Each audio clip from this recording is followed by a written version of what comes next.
नमस्कार दोस्तों, हमारे इस चैनल पर आपका हार्दिक स्वागत है। आज 2 अक्टूबर है और आज भारत के 2 लाल, एक मोहनदास करमचंद गांधी जिन्हें हम राष्ट्रपिता महात्मा गांधी के नाम से भी जानते हैं, और दूसरे लाल बहादुर शास्त्री जी जो हमारे पूर्व प्रधानमंत्री बने रहे। इनका आज जन्मदिन है। आज के ही दिन इन दोनों महान आत्माओं का जन्म हुआ था। एक सत्य और अहिंसा का पुजारी था और एक ईमानदारी का पुजारी था। आज के दिन पूरा देश और देश के प्रत्येक नागरिक इन दोनों लोगों को जयंती पर शुभकामनाएं संदेश दे रहे हैं। बहुत से ऐसे राजनीतिक दल भी हैं जो इनको इस दिन शुभकामनाएं प्रेषित कर रहे हैं लोगों को, लेकिन इस वीडियो में मैं आपको शुभकामनाएं भी देता हूं इन दोनों महान आत्माओं के जन्मदिन पर।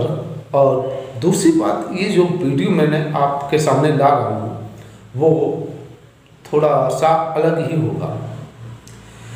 वो इसलिए अलग है क्योंकि हम सब लोग जिस दिन इन लोगों के जन्मदिन होते हैं या कोई भी पर्व होता है, उस पर्व का जो महत्व होता है उसको उसी दिन तक ही सीमित रखते हैं।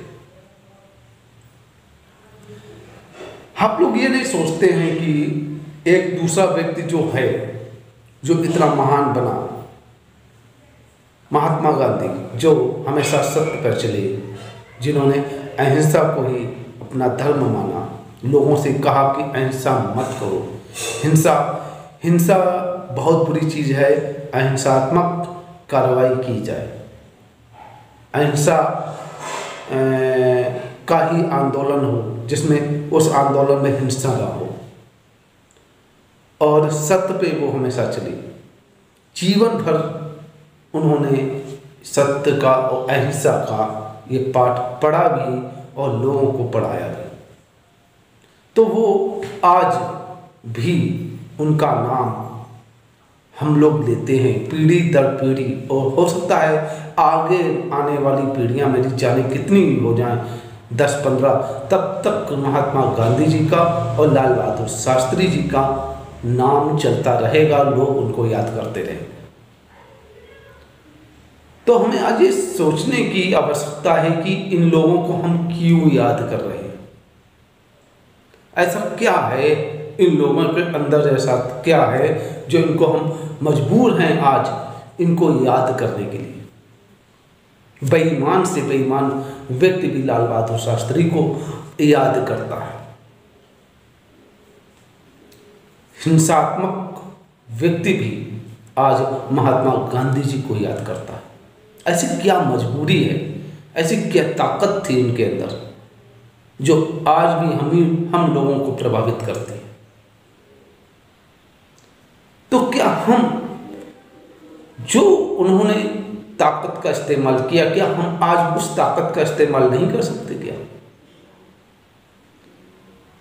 आज हम उस ताकत का इस्तेमाल कर रहे हैं कि नहीं कर रहे हैं? इस बात पर हमें आज गौर करना पड़ेगा, इस बात पर हमें आज सोचना पड़ेगा। चाहे वो हमारे कोई भी राष्ट्रीय नेता हो, चाहे वो हमारा प्रधानमंत्री हो, चाहे वो कोई भी मंत्री हो, वो मंत्री, वो प्रधानमंत्री, वो मुख्यमंत्री उस ताकत का इस्तेमाल कर रहा है कि नहीं कर रहा है। तो आज के परिवेश में अगर देखा जाए तो इन लोगों के पास जो ताकत थी और जो ताकत की वजह से हम लोग इनको याद कर रहे हैं, उस ताकत का हम इस्तेमाल नहीं कर रहे हैं। महात्मा गांधी जी अहिंसा के पुजारी थे तो अहिंसा कहीं नहीं दिखाई देती। सत्य के पुजारी थे तो सत्य कहीं नहीं दिखाई देता आजकल। और लाल बहादुर शास्त्री जी जीवन भर ईमानदार बने रहे। वो प्रधानमंत्री भी जब बने थे तो उनके पास 2 कुर्ते ही थे, 2 जोड़ी, यानी 2 जोड़ी कुर्ते ही थे केवल ऑनली। और जब वो एक्सपायर हुए थे तब उनके घर पे एक टूटी खाट थी। तो सोच लीजिए कि आप वो कितने ईमानदार थे। और उस ताकत की वजह से, उस ईमानदारी की ताकत की वजह से आज हम सभी लोग मजबूर हैं उनको याद करने के लिए। क्या हमको कोई आने वाले समय में इस तरह से पूरा देश याद करने के लिए मजबूर होगा? नहीं होगा शायद, क्योंकि उस ताकत का हम इस्तेमाल नहीं कर रहे हैं जिस ताकत का इस्तेमाल उन्होंने लोगों ने जीवन भर किया।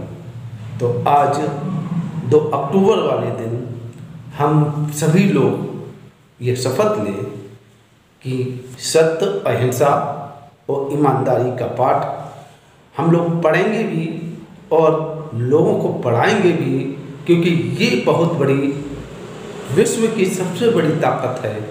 और इस ताकत का हम अगर इस्तेमाल करेंगे तो हमारा जो देश है वो विश्व गुरु अवश्य ही बनेगा।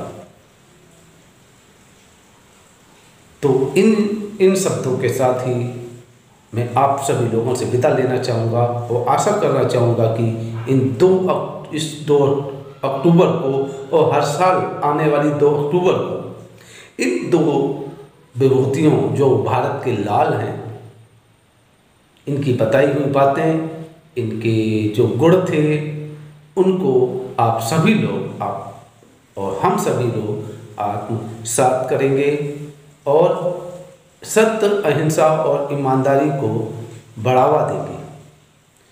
हम ये नहीं कहेंगे कि अब ईमानदारी का ज़माना नहीं है, ये शब्द कहना छोड़ देंगे जिस दिन से, उस दिन से मेरे घर, मेरे देश में ईमानदारी की गंगा बहने लगेगी। और सत्य बोलना आजकल के ज़माने में ये सही नहीं है, ये कहना अगर हम छोड़ देंगे तो हमारे देश के जो नागरिक हैं और हमारा देश जो है वो हमेशा सत्य बोलने लगेगा। तो इन 2 चीज़ों और शब्दों को हम अपने शब्दकोश से हटा दें, उस दिन हम विजय ही विजय होंगे। इन्हीं शुभकामनाओं और संदेश के साथ मैं आप सभी लोगों से विदा लेता हूँ। जय हिंद, जय भारत, जय गुरुदेव।